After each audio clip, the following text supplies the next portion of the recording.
What's going on, everybody? Welcome to Submission Fishing Live. How y'all doing today? Welcome to the show. Glad to be back. Happy Thursday. Let's see who we got now. It's Doug Rubin. Oos, what's going on, man? Michael Tran, welcome back. Welcome to the show. Benji Marino. Oos, welcome. Pahu Kai, what's going on, man? Welcome. Good to see you again. Leonard. Oos, welcome. Graham, what's going on, man? Glad you could join us. Doc Stalker, what's going on? I got the Instagram stream going too. If you guys are on Instagram, you can hop over on YouTube or you can watch on Instagram. It's all good. But normally I do this live on YouTube usually every week, but yeah, we'll stream it on both. We'll do the Instagram stream and the YouTube stream, see how it goes. So one on the phone, one on the camera. It's good stuff. Michael Soloranzo, what's going on, man? Welcome. Ooh, Salty Dangler, what's going on, man? Let's see. What did somebody say? Will I be at the PCS show? Yeah, I will. I'll have a booth there. So come hit us up. It should be fun. I'll be there all 4 days. Kind of dreading it, to be honest with you. It'll be fun to see everybody, hang out and stuff. But it's like when you exhibit, dude, it's like it's a long time to just be like freaking chilling and sitting behind a booth. You know what I mean? Like it's pretty crazy. But we'll do it. We do it for you guys. Ooh, Evan, what's going on, man? See you on Thursday. Yeah, man, we're here. Yeah, so today, we'll just talk about general fishing. If you guys got questions, let me know. I want to talk about like a trip I had this Saturday, actually, kind of the importance of just like finding the birds and stuff like that. I actually had a killer day out in La Jolla. It was pretty awesome. So we could talk about that, kind of how we got on them, and talk a little bit more about like the MPAs and stuff. But yeah, it should be good. And obviously, if you guys got questions, let me know. We'll answer your questions. I'm not the master in all things, probably none, but I know a little bit more about jigging and stuff. But I guarantee you, somebody in here will have answers to your questions. Michael Tran says you need a pro staff to help out. Yeah, I do. I think Brian likes to fish, that he might help, but hopefully he does. Kiwi Reacts. Oos, what's going on, man? Welcome to the show. Andreas, what's going on? Welcome back, dude. Haven't seen you in a while. You've done that? Yeah, man. I've done a few of like the trade shows that were they weren't like the super big one. I've done like little ones, right? Like at tackle stores and stuff like that, and at like some of the CCA events, but I haven't done like a big trade show. So that'll be, and even the one I did up in LA it was 2 days, but yeah, they were like, they're like 10-12 hour days. You just got to kind of camp out. It is cool meeting everybody though. I mean, that's the fun part about it. You do get to talk fishing, but sometimes you get like cabin fever. Like you want to go walk around and be part of it, but you're kind of stuck there. So it should be good. Is it better on YouTube or Instagram? Usually I always stream on YouTube, but I figure, a lot of people are on Instagram. Who's that? Octopus Prime, what's going on, dude? Just got my order.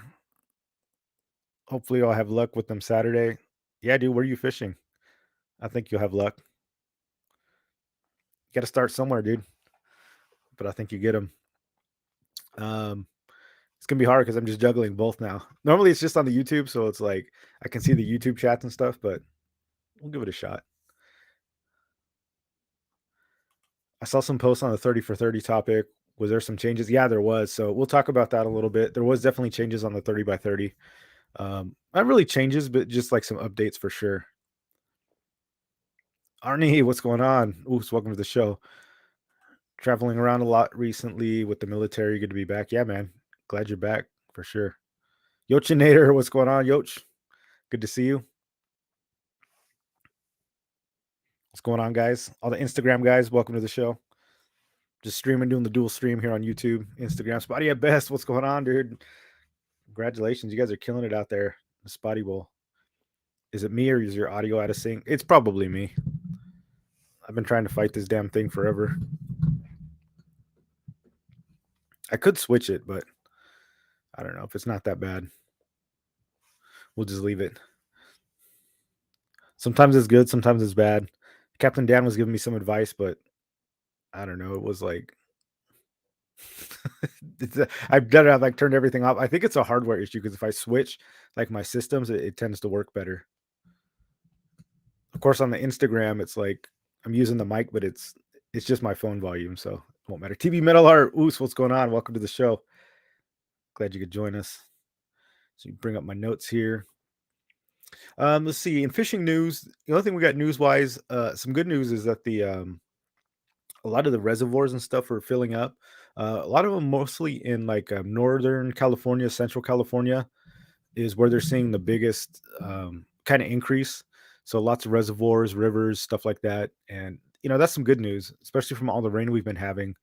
Um, what we've been dealing with since December is like atmospheric river is what they've been calling it. So it's been having all kinds of issues with, I think, affecting the fishing. I mean, not so much like pushing fish in or pushing fish out, but like kind of our ability to fish and the wind and stuff like that. That's really been like the biggest thing. But it is good as bringing some water in, and not only that, when it brings in the snowpack, and when that snow starts to melt in spring and stuff like that, that's really when we're going to see the difference, and that's when it'll take effect. Because it'll fill up those rivers, and then they fill up the reservoirs and lakes. So at least that's some freaking good news. Finally, I know I don't do too much fresh water, but it should be good. I'll put the link in here for you guys.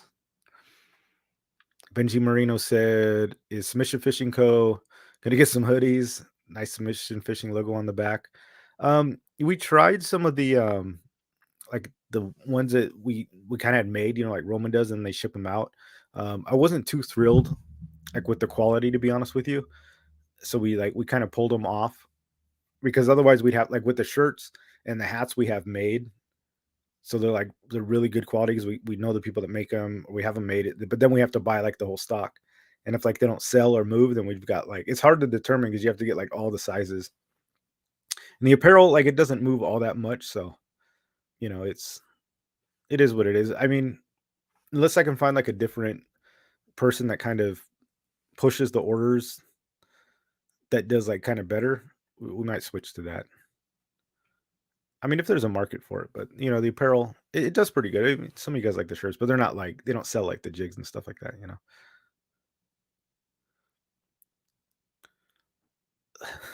Lying on you. John DaCosta has what's going on, man. Any new jigs in development? Yeah, dude. Always actually I do have some coming in. Um got a couple. We've got the new 10 and 15 grams. I don't know if you saw those, the little small ones, but I've also got I won't reveal them now, but I've got like some cool 80 grams coming in, and then working on some other stuff too. So we're always looking to bring new stuff in. It takes a while to test, man. It's like I got to go out and like fish this stuff a lot before it's like I was fishing this 110 and 15 gram jig for almost like a year, and a lot of the guys were too. And it's like it didn't really. I liked it. A lot of guys didn't like it, so I never even really brought it into the market, and I just ended up developing or getting molds made for the Samurai and the Assassin smaller since they already worked. But I tried making like trying to get like a whole new design, but it was like kind of iffy. So, and we tested that for a long time, and ultimately I just scrapped it. So a lot of times I test the hell out of stuff, make sure it catches fish, before we put it out there. So, but yeah, we're always working on something. It just takes a long time to, you know what I mean? I got to make sure it catches before we send it out. Any submission rods coming soon? Yeah, hopefully.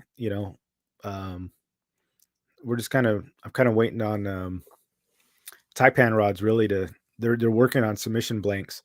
Um, I put a lot of not a lot, but some input on with them, and he's developing submission blank or not submission blanks, slow pitch blanks in general, or maybe a slow pitch rod, but he's been using um, the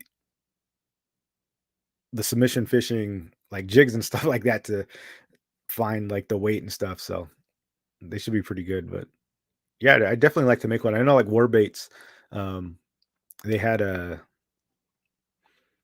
Taipan doing they did like a custom rod, so that's pretty cool.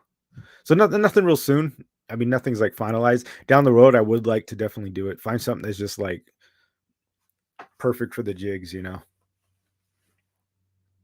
that's the key. Where can I pick up some of your lighter jigs locally? I'm going for that side pack. Dana Landing. Honestly, I have a lot.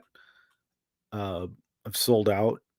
of the 10 and 15 grams. We're gonna have some for the show. Online, I've got maybe some sumos. A lot of the assassin, some of the 10s I think are sold out, but I know Dana Landing they do have some. I don't know if they have any left, but they've done like a couple orders. And I do still have some on the site. So if you get on there, actually I do have some 10 assassins.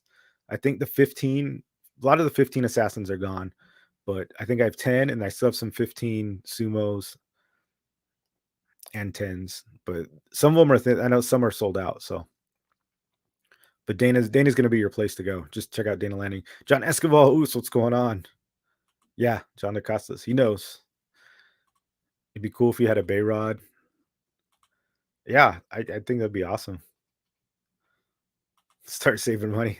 It's got to be good. It's got to be a good rod, you know.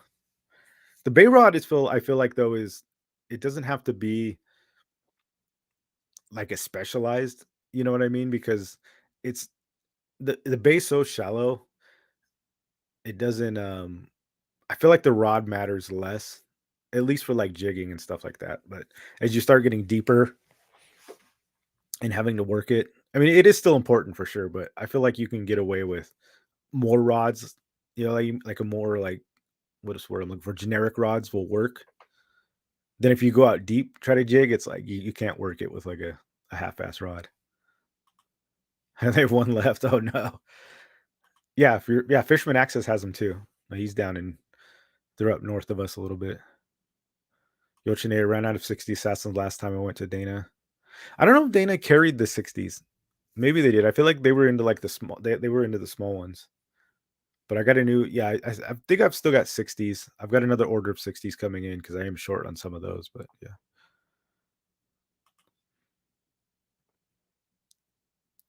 How's stock on the heavy bluefin jigs? Should we get them now? Dude, I would because at the end, so here's the thing. At the end of last year, um, oh yeah, what's going on, Spotty Bull? Eric, what's going on, man? Yeah, I got my phone on this one and the webcam on that one, doing the dual stream. Um, like so the bluefin jigs, when they were so we came late. Just give you guys a little bit of history. When I came in with the bigger jigs and stuff, and Kevin kind of came on and was helping facilitate that, we'd kind of missed the boat because like I didn't get stuff till after July. If you guys know, we hit those delays. It was like the shipping delays, getting stuff over, and then we ran into that whole thing where they came in and they sat at port in Long Beach for like months, literally like 2 months. They had the labor shortage, all the containers were backed up. I mean, we didn't even get stuff to market until way late in the season. But even when we did, I already had to do a reorder. Like the ogre, like that rainbow roll ogre, pretty much already it's sold out. I did a reorder of those, but and they went quick, and we had a lot of those. So once people start getting bid on them, they will fly. But it's like luckily we had just enough for the end of the year. But I had to reorder some of those already, like those 400 or 500 grams. Definitely, but yeah, once spring comes, dude, and we get on them, and it's like when people like start catching and they've seen you catch on them, they sell out pretty quick. Because I know Tackle Express buys a lot because those guys fish them up there, um, dude, and they slay on those. So I know they sell a boatload of the big jigs. Uh, I hope they sell out, but yeah, I wouldn't wait until like the rush comes. You know what I mean? Because then it's like then they're hard to get. If you can just pick one up or so before, you get ahead of the game.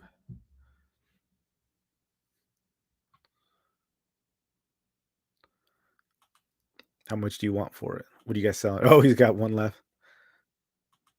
They got him. I think they got him.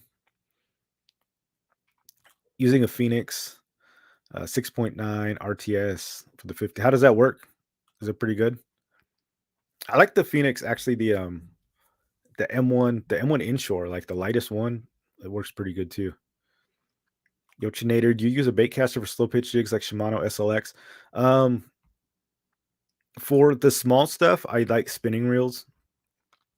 Um, but yeah, for like my 60 gram 40 60s and up, usually bait caster. And then for the big stuff, I'm using straight up um was it like 2-speed reels and stuff like that, for like the tuna.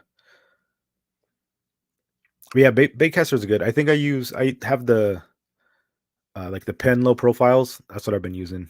They've been pretty good. I have an SLX. They work too. I have an SLX DC though, and I don't know. I don't think it's as good for letting it like free fall and stuff like that. But yeah, for the heavier jigs, I think it's good. If you're going, I don't think it's as good, honestly, unless you're using like a BSF or the B. Is that how you say it? The bait finesse system. Those are pretty good. But a regular one isn't so good unless you're like salty. He changed the bearings out, so he got like he changed like these super high end bearings out in his reel, which is super crazy. So then it spins. The problem is you want it to spin off fast enough, but yeah, I like the bait casters for sure. Was it Dana yesterday? They had a couple 10s and 15s left. Awesome, dude. Welcome, Floro Brazilian Jiu Jitsu. Come join us, man. We got to train sometime. Where do you train?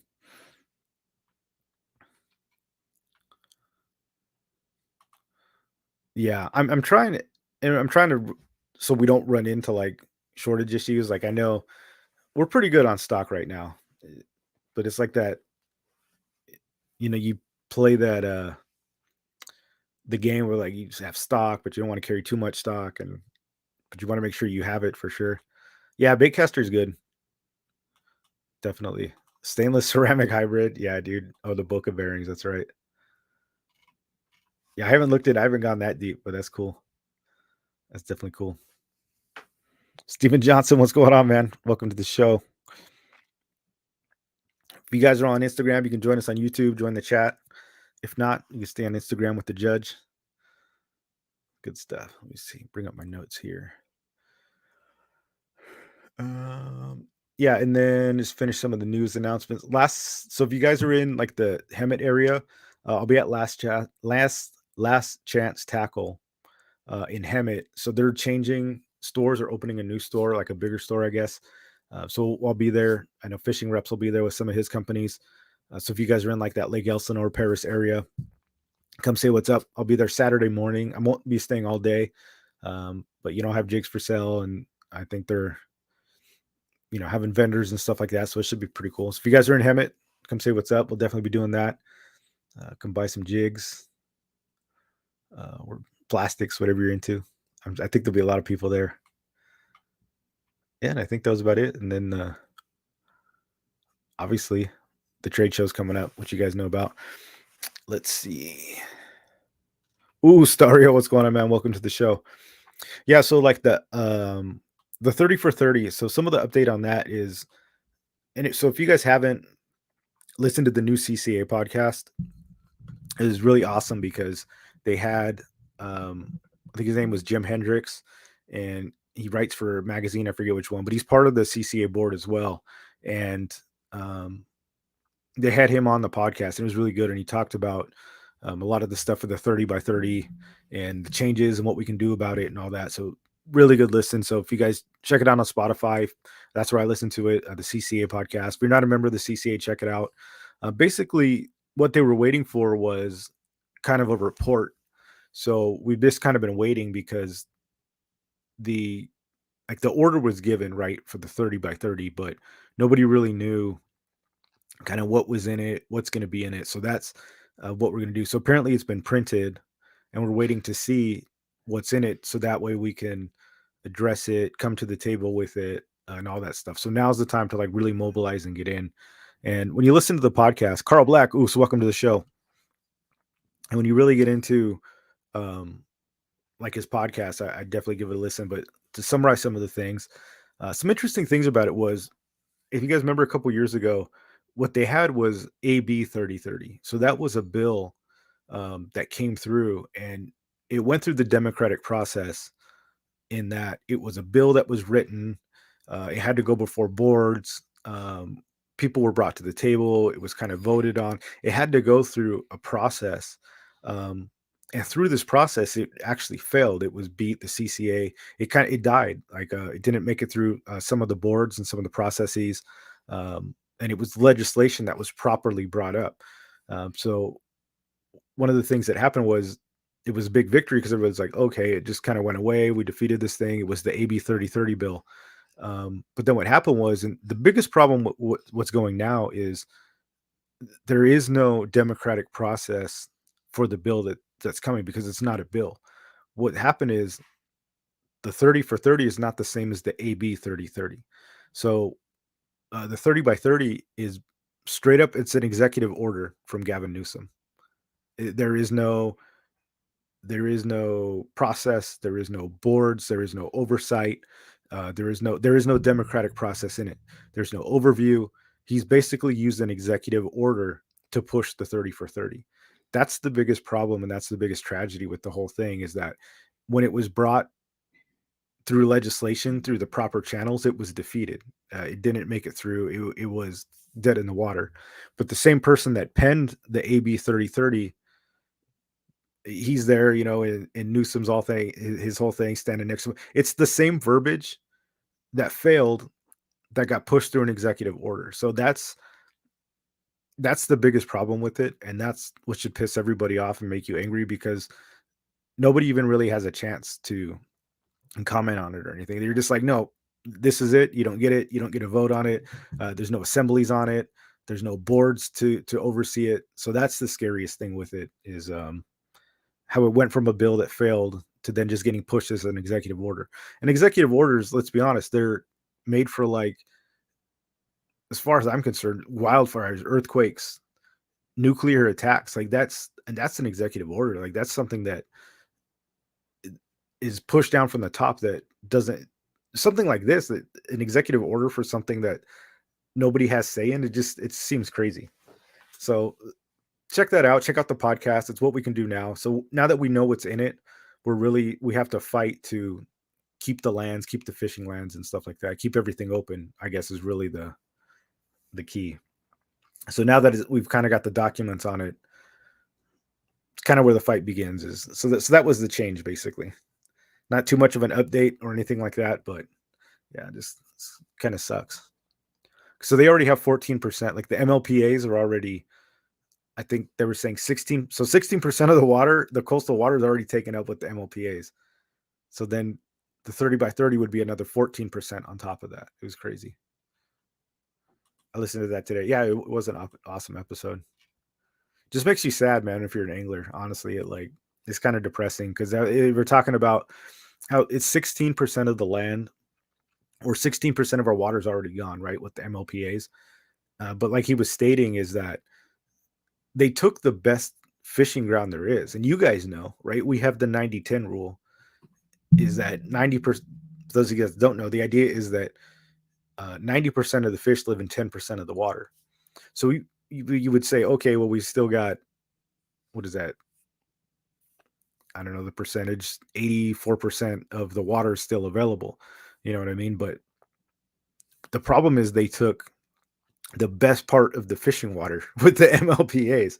So if all the fish are in 10% of the water, and they've literally probably taken like 50% of that already, because that's what they want, is the prime ground. They're not really interested in conserving it. They just want to shut it down. They just don't want us to fish. So it doesn't seem like a lot, but they take another 14% on the 16 that they already have. I mean, guarantee you 100% they're going to take that other, that's the fears, they're going to take the other percentage. They don't just want the sand. They're not trying to protect the mud and the sand and the stuff that nobody uses. They want the fishing ground. They want the ground where there's fish, because they're trying to stop fishing. So that's the problem. You give them, if they've already taken 50% of the good ground, and they want 50% more of what they got, it's bad news, man. It's definitely scary for sure. If you're an angler, I mean, definitely speak up, make your voices heard. I mean, whatever we can do at this point, whether you got to write politicians or call into people, join the CCA, do whatever you can. So it's never too late.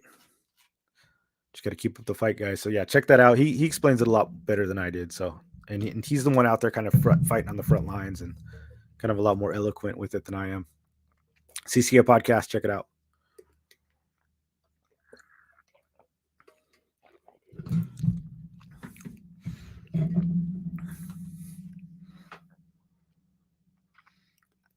What's going on, guys? Everybody on the Instagram chiming in. Let's see here. Oh yeah, then we had Mission Bay. Congratulations, everybody that did Spotty Bowl.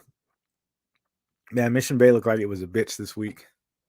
I don't know about you guys, but I'm glad I was not part of the Spotty Bowl this time. But it's like anything.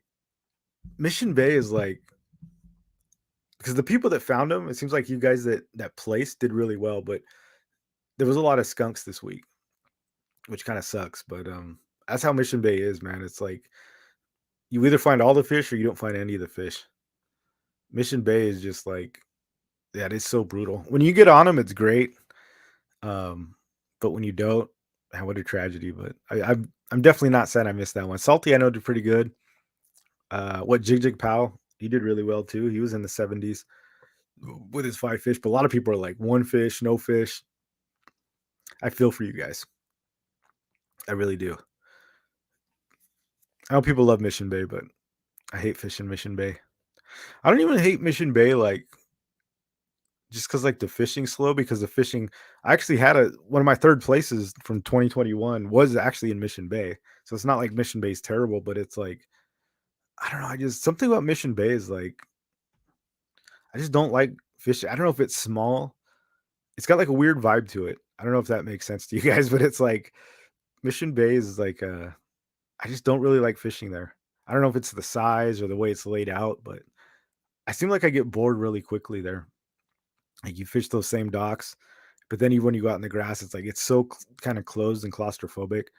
To me, it's like you don't really have that many options. You know, you got sort of that shallow and everything. You got the shallow grass, you got some deep docks, but it's or the real shallow docks kind of up north. But yeah, every time I fish there, I'm like, man, this kind of like I get bored really quickly there. So respect to all you guys that went out there and hit it hard. That's brutal. Too shallow for slow pitch.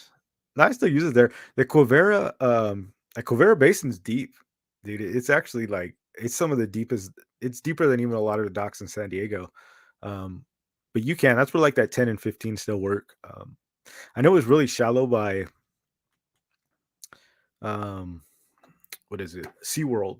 Like SeaWorld's super shallow, but um, it still works there. I've slow pitched there.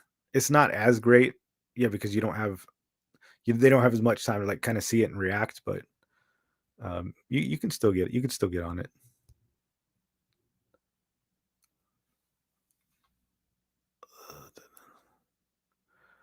I know it's rough when you beat Brian and Chad. Yeah, dude.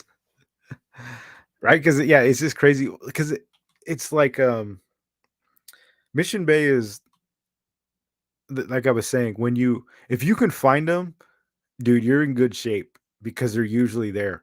The problem is they're so concentrated. Like if you waste your day and like you can't find them, it is like it's hell, dude. For it's so spotty, which is no pun intended, but it is really spotty. Like when you get on them and you find that zone, they're like all whenever I find them there, they're literally within like this little tiny like 30 by 30 area, and you just hammer it, and they're like all there. But if you don't find that spot, it's like they don't exist. It's crazy, man. It's maddening. That's one of those places where it's really important to just like move because it's like a wasteland out there sometimes. It's so hard to find. At least during winter. So much grass compared to up here. Yeah, there was a lot of grass. I think like well, San Diego Bay and Mission Bay have like I don't even remember the statistic, but they have like 60% of all eelgrass in like the entire Southern California or something like that. It's crazy. I ended up with 17, 18 fish. Size was hard to find though. At least you found them, dude. I mean, you saw how many people skunked. 17, 18 fish is good. You were definitely in the zone. Keep keep that information. I got most of my legals in 5 feet of water. Dude, that's crazy. That's really good. That's how they were. That's kind of how they were last year. Like in I know San Diego Bay, a lot of people had success really, really shallow.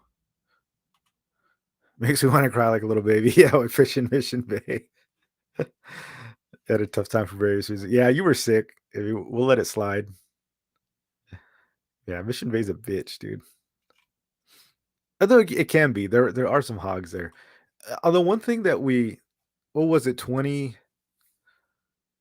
I don't know if we did this for 2021, but like 20 or I don't know if you guys did this 2022, but like 2021. So you guys correct me if I'm wrong, but like the general consensus has kind of always been that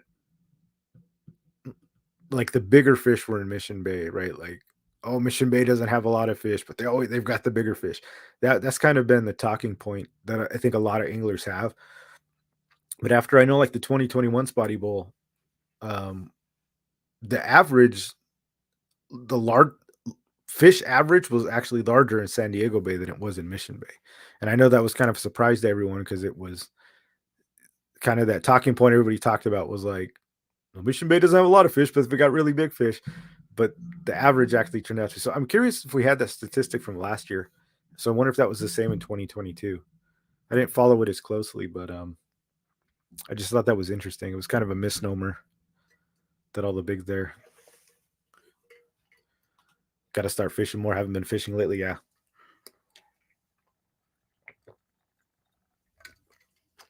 I've been fishing, just not for spotties.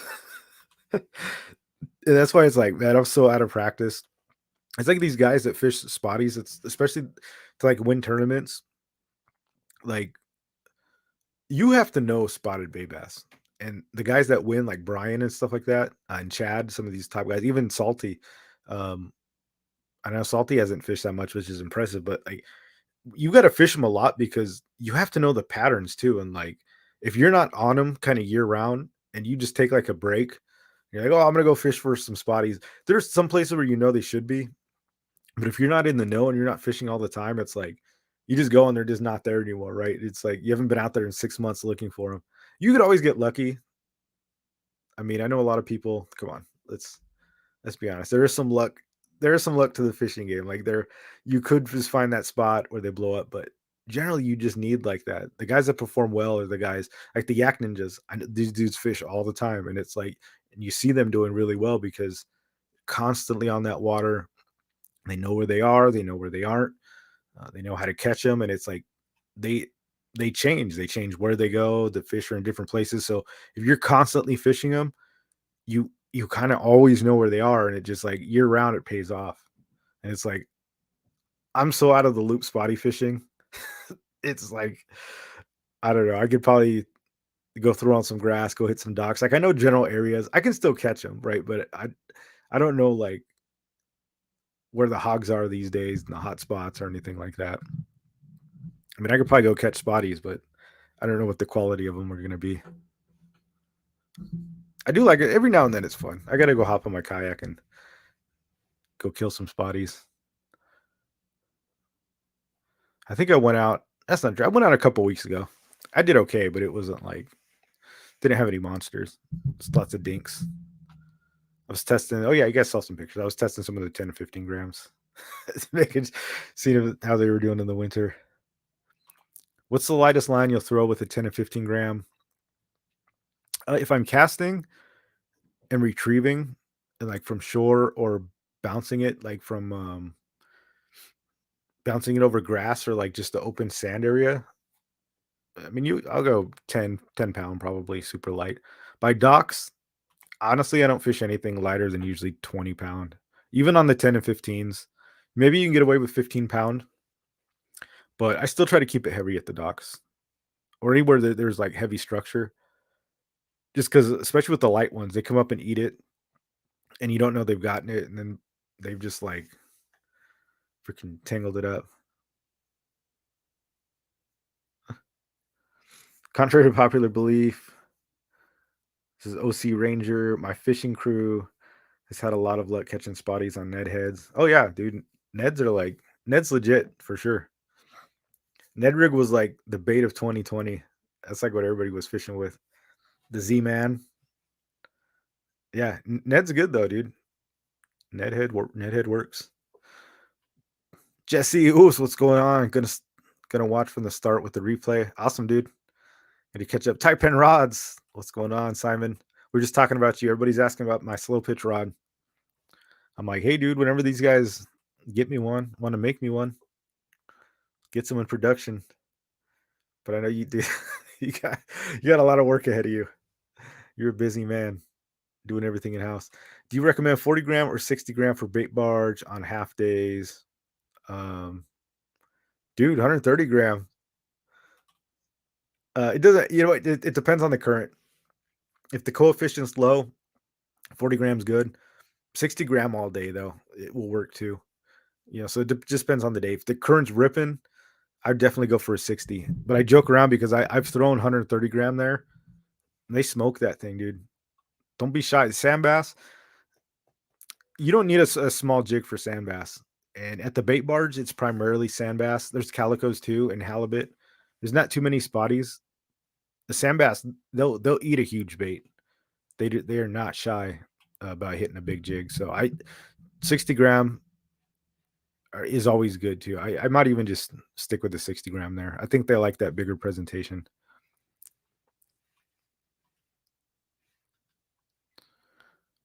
I moved into a floating house on the river so I can fish on my back deck.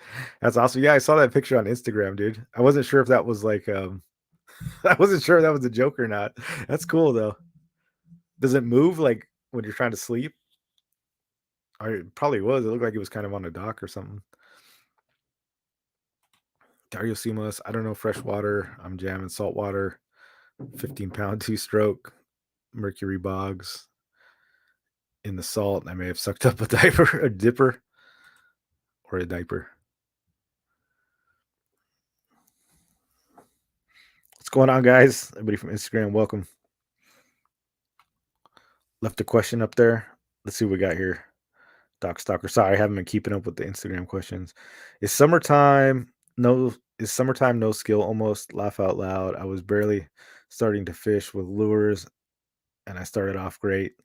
Um yeah, it's a lot easier. So for sure, like if you summer is a great time to start fishing because you actually are catching fish and it's fun. Um I wouldn't say it's no skill. But it is definitely a lot easier. The fish are active. A lot for a couple of reasons. They've spawned, they've spawned and or spawning. It's warmed up. Fish are cold blooded, so they're moving around more. They're active, so they're naturally just going to eat. Not only that, the young ones that are born or going in their first year, they're eating, so now they're growing. Um, yeah, it's a lot easier. They're just wild, man. Part of that is the heat and the breeding and the whole thing. Winter, they hunker down. They don't use a lot of energy. Um, they preserve. They're only going to eat. The eating pattern is just a lot slower. A lot slower. So I want to say no skill, but it takes a lot more skill to catch them in the winter. Let me just put it to you that way, for sure. Yeah, OC Ranger knows fish are more active in the summertime and winter. Yeah, exactly. They're opportunity hunters and strike when bait is within. Yeah, you got it, dude. Within short range, exactly. The winter halibut. Well, yeah, the halibut spawn um, closer in the winter and the spring. They're not like a summer fish, so they spawn a little earlier, so they're actually easier to catch when it's like a little colder. It's a lot more rewarding during the winter when you do catch one. Haha. Yeah, it can be. I agree with that. I know I talked about that last week, right? Like sometimes when you go out there and have those days when you crush it, it's almost as rewarding when you've had that day and you've grinded your ass off for like hours, like 5 hours, and you haven't caught a fish, and you finally catch that one, and you're just like, it's almost just as satisfying. And then just like you could finally go home because you caught that one fish you didn't skunk out. It is rewarding, especially if you do well in the winter too. Took my boat out on Sunday with iron fish. I think my 15 horsepower Mercury does not like salt water. Keep bogging all day. Took my boat to Lake Mojave, jamming up and down the lake. Yeah, I think I don't. It could be bogging down, but a lot of it is the current too, Benji. It's like, dude, the wind and the current. It's totally different in saltwater. It's not the saltwater so much. It's like the just the nature of tides and currents. You experience that even in the kayak when you're just like you're going against the current and against the wind, dude. It's hell. If you've ever gone to like Zuniga in your kayak and you're going like against the grain, oh my god, it's like it takes you like an hour and a half to get. It takes you like 30 minutes to get there, like an hour and a half to get back. Where you don't have to worry about that on a lake, right? There's no waves, there's no swell, there's no current. You just boogie, man. Because saltwater, you're actually there's more buoyancy in the salt.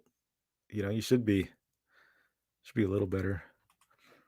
Hoping to bring them to the PCS. So heck yeah, dude. At least bring me some that I can like some that I can display because I'll have rods. Because when I set up my booth, I like to set it up with rods just so people can like pull on the jigs with the rod because a lot of times they don't even if they're new to slow pitch jigging and they trip out on the rods too, right? So I at least like to have some setups, but it'd be nice to have some of your Taipan rods up there, right? That way I don't have to rep a bunch of other rods that I have. It'd be cool to bring some of your stuff just so people can see, like just for displays, even some demo action would be cool. It moves a touch, but you can't tell unless you look outside. Word on the street is that there are sturgeon up to 10 feet. Oh hell yeah, dude! Excited, yeah, that would be fun.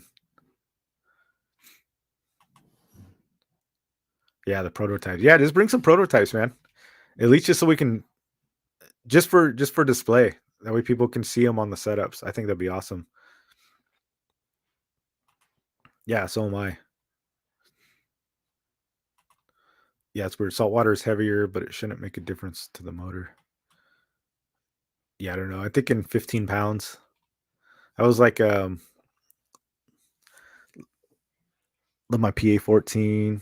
Oh, you guys talking about the Hobie pedal drives? Yeah, that's where it's at. What months does warm season start, Doc Stalkers?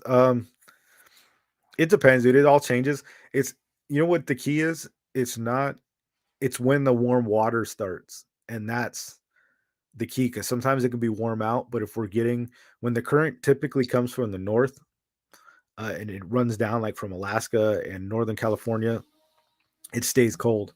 One time I fished in Dana Point and the water was straight up like 52 degrees because just this current had moved down. What we want is the upswell from the south. So whenever the water comes up from Mexico, it like does the loop kind of like from Hawaii to Mexico, South America, and comes up. That's what we want because that's the warm water from the equator, and that's what brings all the pelagics in, the yellowfin, um, the Dorado, and stuff like that. So, but usually end of June is usually when it starts to pick up. June, May, a little bit it'll start to heat up, but I'd say May, June starts to get there. But yeah, by the time you're in like July, August, September, October, those are the best times. June still historically I've had good spotty fishing at least in June. June's been like my some of my best months for spotty fishing. And again, a lot of that's I think to like the spawning and stuff too that they go through. Uh, had to step away for a second. Do you already talk? Oh no, dude, I almost forgot about that. Yeah, I went out to I guess the whole point of the show, right? Talking about the birds. Yeah, so I went out to La Jolla this Saturday while you guys were all suffering at Mission Bay. I launched my boat from Oceanside. I hit some reefs in Carlsbad, got some fish, a couple of calicos and stuff. So anyways, went all the way down to La Jolla. I was hauling ass, going like 26 knots, like 30 miles an hour. Got down there pretty quick. And I'll have the video, my long form video. It's all done. It's all edited. So I think I'll release that maybe tomorrow or Saturday. But it was just chaos, dude. Like there was boils. I caught so many calico. Um, it was nuts. It started off slow during the day. But birds were just like diving, bait was boiling on the top, and it was just like, dude, it was so awesome. But the thing was, I had to keep chasing the birds. So they'd move and they'd be diving. I'd get a couple casts in. Half the time it was mackerel, but then other than that, we'd be getting the calicos were coming up. They were creating the boil, but then they would take off. Then they'd move like a quarter mile, and you would just see like hundreds of birds just like diving in. So I'd rush over there, cast my jig, let it sink. Sometimes I jerk it, hook up. Dude, but it was totally awesome. But it was all about just like finding the birds and catching the birds. It was like slow all around there, but once we saw them, they were feeding, which was crazy because it was like a full moon too, right? And everybody's just like, "Oh, you can't catch fish on the full moon," but um, yeah, dude, it was freaking awesome. But yeah, so like when you guys are finding the birds, it's funny how that's like the bird chasing is like universal. When I went fishing in South Carolina, it was the same thing. I went out with a guide, and we were looking for some bull reds out there in like the Atlantic, and it was the same thing. We were looking for birds. We just went out, we kicked in, and eventually we went inshore because we didn't find them. But we just sat there, and he was like, we're waiting to see if any birds come down, if any birds start diving, and it's the same thing you find here. Whether you're looking for tuna or the yellowtail a lot, and the significance of the birds. Somebody asked, they're like, "Oh well, why are do you look for the birds like eating the bait?" But it's not the birds that are the birds are the indicator that there's the fish. So it's not just because people are like, oh well, they're just eating bait. The only reason that the birds are eating the bait is because it's being pushed up by the predatory fish on the bottom. I was hoping there was going to be some yellowtail in there. I got to the bottom and in the mid call, but I didn't get any. It mostly was all calicos. But what happens is the fish on the bottom or they circle, they're what actually create the boil is because they're pushing the bait up. So when you start seeing the birds, what that's telling you is the only reason the birds are there is because the bait's pushed. The bait is not generally on the surface, just boiling on the top of the water, because they know they're going to get eaten by birds and stuff like that. They like to stay actually kind of in the mid column or lower, but in order to escape, whether it's tuna, whether it's calico, whether it's yellowtail, whatever it is, even on the East Coast, when it's redfish, the bull reds, or whatever, they're causing such a frenzy and they're eating all the bait. The bait is trying to escape, so they move up to the water to get away from the fish that are eating them underneath. That's what creates the birds coming down, but that's how you know that there's fish underneath. So it's not just like, oh, there's birds diving here and the birds are crazy. If you see birds diving and you're in like La Jolla, you go out there and cast on it. It may not be the big stuff, but it's something's pushing them up, whether it's sand bass, whether it's calico, it could be barracuda, but something is causing the bait to go boil. And that's what I ran into this weekend. And dude, it was so much fun. And I talked about it. So we talked about winter fishing, right? It's the middle of winter. When I launched, you guys know, you launched in the morning, it was like 40 something degrees out. I could see my breath, was like freezing my ass off. Luckily, I have a pilot house boat, so I stayed pretty protected, but it was just like the fishing was off the hook, man. They weren't giants. I did catch one like 17, 18 incher that was pretty big, but it was just like fish after fish after fish. It's so cool, dude. So find the birds, guys. If you can find the birds, you can find the fish. In the bays, not so much. It's just different bait fish. And you know what's crazy was the bait that was being pushed up.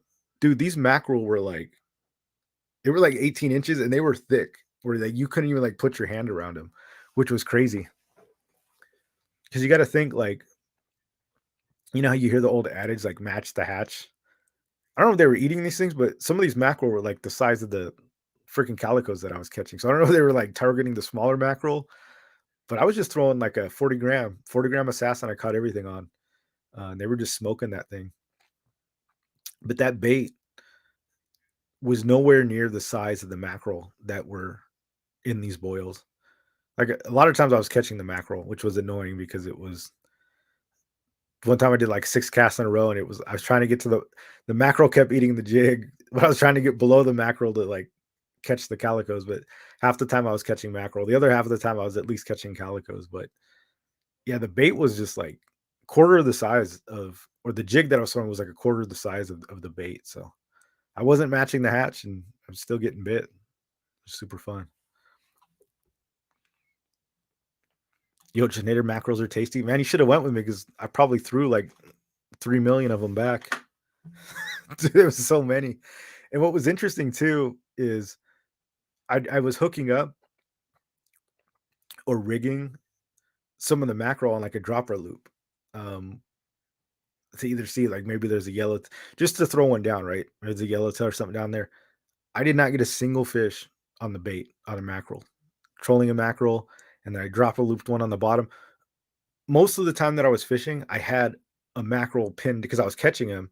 So I'd nose hook him. I had it already rigged up.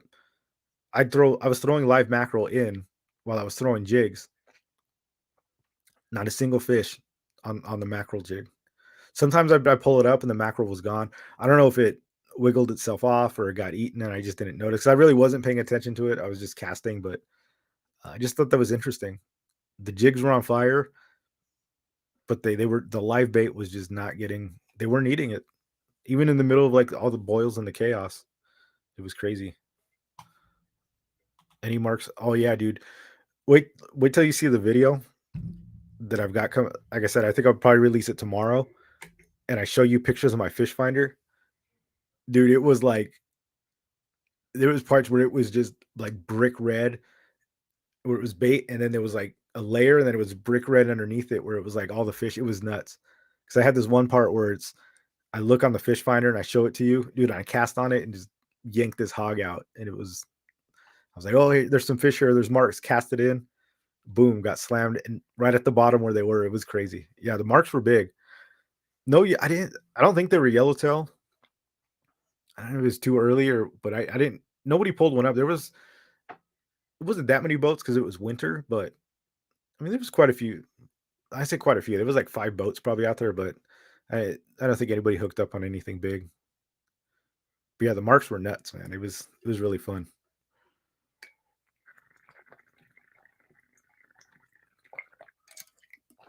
But yeah, moral of the story: go find the fish. If you see the fish, there was 2 kayakers out there, and they were paddling in. They were getting after it. I was like, oh yeah, I remember the kayak days out in La Jolla. Those were fun, getting soaked. But it sucks. The only thing that sucks is like the boils were moving so fast, and the bait was like pushing around so much. Sharks, yeah, it probably was. I didn't even think about that, Coach. You're probably right. I wouldn't be surprised. Should have thrown an iron. Yeah, you just catch mackerel. There wasn't much on the surface though. It was like you had to get like below that lower layer. But yeah, I definitely could have. Was want to know what was funny was when I went out, I brought 3 rods and like only one for because I was like, look, I'm only gonna catch bass, dude. I didn't have anything, and I'm notorious for like taking way too many rods and way too much gear. But like this year, I've been really trying to like travel light in the gear that I take, even when I'm going kayak fishing now. Instead of having like 1,000 rods, I've been only taking like a couple, and so my boat too. I took very few rods, so I didn't have any. For one, my jig stick's broken in half, so I don't even have one yet. Still waiting for one of those from Taipan too. So my jig stick got broken in half. So I didn't have anything to cast irons. It was just I had very minimal, dude. I had a BFS. I had this super light, like 10-gram rod, which was like worthless. I threw the micro jig. They didn't want anything to do with it. They didn't want the 10 or 15. The other wanted like the 40.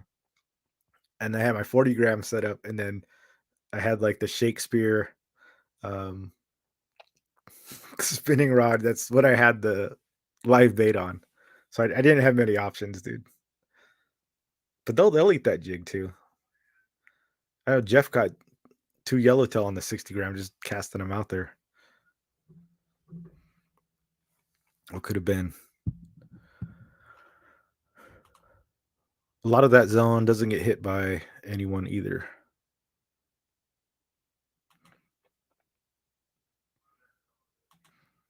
Oh, any good fishing spots between? Yeah, dude, Yoch. I was in, and if you saw one of my videos, dude, I was straight up in a boil of bluefin tuna, probably less than a mile offshore in Carlsbad. They were just boiling all around. I've seen people catch yellowtail there.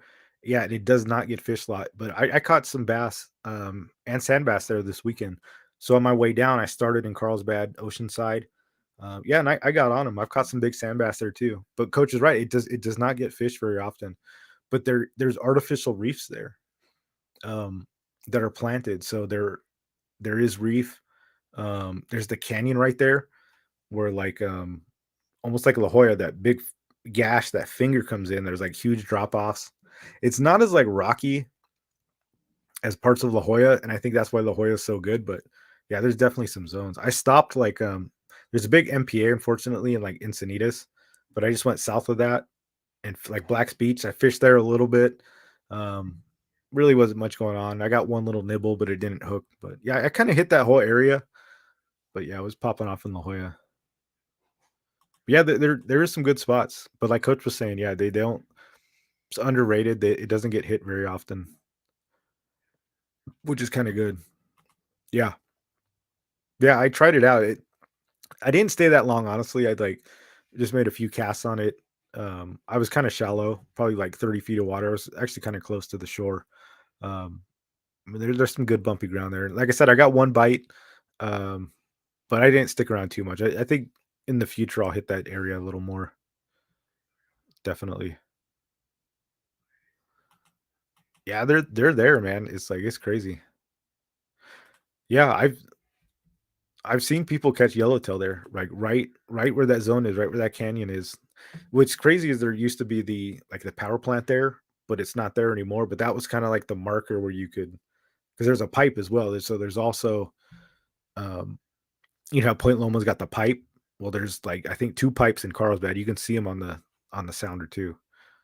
There's definitely some areas for sure. Yeah, Coach was saying there's lots of yellowtail in that area, but have to be aware. Heaps of sharks there also.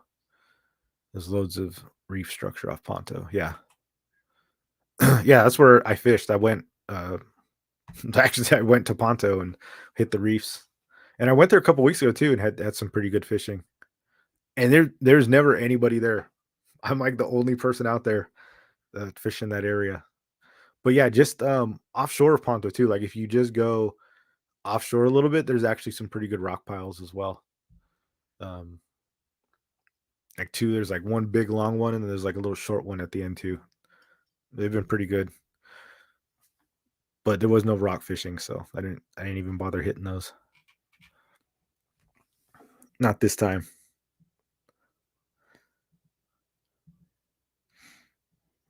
What's going on, guys? Instagrammers, welcome. You catch the rewind. Thanks, dude. Yeah, rewind will be on YouTube. I don't know if Instagram has the rewind feature. Guess we'll see.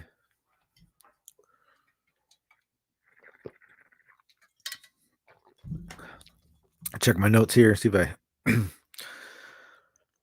left anything out. So yeah, last chance tackle and Hemet. Come visit, guys.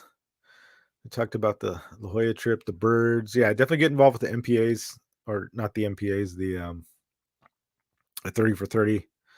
Check out the CCA. Yeah, good stuff.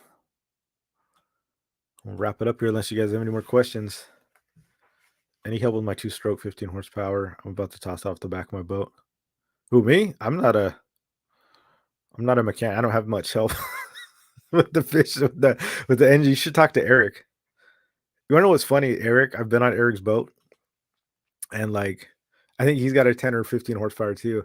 And what's funny is Eric's boat, it's got a speedometer on it that goes like it starts at like 15 miles an hour and goes to like 40, but you never know how fast you're going because it never even like gets up to the 15, like it doesn't register the 15-mile an hour. So it's like he's got this speedometer on it that you don't even get up to speed, which is pretty funny. So it's like, how fast are you even going? He needs to get a speedometer that's like 0 to like 20 so you could like see. Like if you're hitting 15, then it like starts to register. It's pretty funny. Somebody has some big ambitions with that thing. Yeah, just get a new engine, man. Be done with it. Get that 50 horsepower. You can never have too much horsepower. Made you spawn. Yeah, definitely.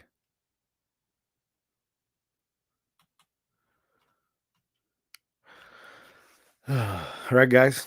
Thank you for joining. It's a pleasure chatting with you guys. Get seeing all the familiar faces as usual. Yeah, like I said, hit us up if you're going to be in Hemet. If not, you can find us online, submissionfishing.com, if you want to buy some jigs, shirts, whatever you guys want. You want to support the channel, you can be a channel member, or just hit the like button. That really helps out. And even just being here, even if you don't want to buy anything, it's all good. Just really appreciate you guys coming by for the fishing talk. Dario, thank you, dude. I appreciate it. But yeah, we'll see you guys next week. Is it Valentine's Day? Thursday? I don't even know. I don't know what day Valentine's Day is. If it's Thursday, we probably won't have a show. Let you guys take your women out. I think it's Tuesday, right? So we should be good. Thanks for the knowledge as always. Yeah, man, no problem. I don't know everything. I'm just learning like you guys, but glad to pass on what I do know. Leonard. Oh, it's next Tuesday. All right. We'll still have a show then. You guys are off the hook. So, all right, man. We'll see you guys next week. Thank you for joining. Till next time, get your black belts in fishing. Oos.